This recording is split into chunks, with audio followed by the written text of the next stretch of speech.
का बच्चा जंगल में दौड़ रहा था। वो खरगोश से आगे था। वो हाथी से आगे था। उसने झरना पार कर लिया।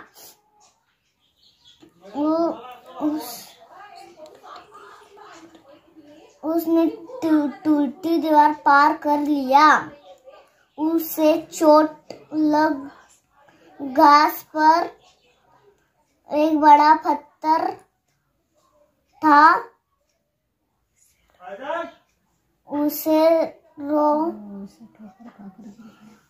ठोकर खाकर गिर गया। हरण का बच्चा रोने लगा।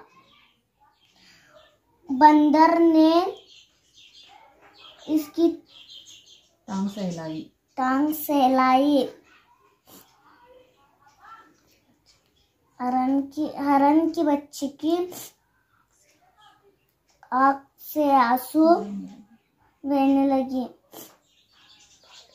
भालू ने उसे गोद में उठा लिया।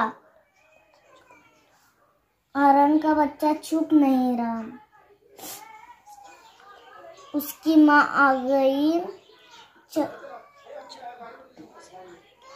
चलो हम लोग उसे मारेंगे।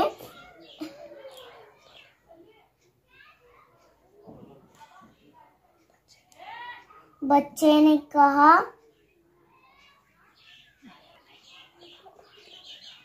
नहीं नहीं, वरना रोने लगेगा।